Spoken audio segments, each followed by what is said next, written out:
বেড়ানোর মতন সুন্দর একটি জায়গা যেখানে সুইমিং পুল থেকে শুরু করে থাকার জায়গা, রেস্টুরেন্ট সবই পেয়ে যাবেন একই লোকেশনে। ফ্যামিলি অথবা ফ্রেন্ডস নিয়ে কোয়ালিটি টাইম পার করার জন্য এটা one of the best place. তবে এটা শুধু বর্তমানে যশোর না, পুরো খুলনা বিভাগের মধ্যে একটি সুন্দর জায়গার মধ্যে অন্যতম। কারণ এখানে খুলনা, নড়াইল, ঝিনাইদহ, মাগুরা থেকে শুরু করে আরো অনেক জায়গা থেকেই মানুষ আসেন ফ্যামিলি নিয়ে বেড়ানোর জন্য। এবং শুধু সুইমিং পুল না, রিসেন্টলি এখানে থাকার সুব্যবস্থাও চালু করা হয়েছে। খুব সুন্দর রুম এবং সুইমিং পুলের সুবিধার পাশাপাশি এখানে রেস্টুরেন্ট রয়েছে, যে কারণে এখানে আপনারা একটা কমপ্লিট প্যাকেজ পেয়ে যাবেন। যারা অফিসিয়াল অথবা বিয়ের প্রোগ্রাম করতে চাচ্ছেন তাদের জন্য রয়েছে অনেক বড় হল, যেখানে বিয়ের প্রোগ্রাম থেকে শুরু করে যে কোনো অফিসিয়াল কনফারেন্সও করতে পারবেন খুবই ইজিলি। যান্ত্রিক জীবন থেকে একটু রিল্যাক্স করার জন্য যারা বিরতি চাচ্ছেন তারা শহরের খুব কাছেই পেয়ে যাবেন এমন সুন্দর একটি জায়গা। বিকে সিটির লোকেশন হচ্ছে যশোর রাজারহাট মোড়ে পেট্রোল পাম্পের পাশেই। তবে অনেক বড় এরিয়া নিয়ে হওয়াতে এটার লোকেশন চিনতে কোনো ধরনের ঝামেলাই নেই।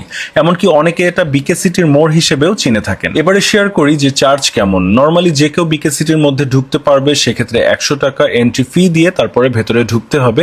আনলিমিটেড টাইম এনজয় করতে পারবে। এবং যারা সুইমিং করতে চাচ্ছেন তাদের জন্য চার্জ নির্ধারণ করা হয়েছে 500 টাকা। এই 500 টাকার মধ্যেই থাকবে এন্ট্রি ফি এবং আনলিমিটেড সুইমিং টাইম। আরো একটি প্যাকেজ রয়েছে যেখানে আনলিমিটেড সুইমিং এর পাশাপাশি একটি বিরিয়ানির প্যাকেজ পেয়ে যাবেন। সেক্ষেত্রে আপনাকে পে করতে হবে 750 টাকা। সুইমিং পুলে ইউজ করার জন্য আলাদা ড্রেসও আপনারা এখান থেকে পারচেস করতে পারবেন। এছাড়াও এখানে ছেলে এবং মেয়েদের জন্য আলাদা ওয়াশরুমের ব্যবস্থাও করা রয়েছে। এখানে যদি রাতে স্টে করতে চান তাহলে সুন্দর সুন্দর রুমের ব্যবস্থা করা রয়েছে, আপনারা চাইলে এখানে স্টে করতে পারবেন। সন্ধ্যার পরে রয়েছে ক্যান্ডেল লাইট ডিনারের সুব্যবস্থা, যেটা পার্সোনালি আমার কাছে খুবই ভালো লেগেছে।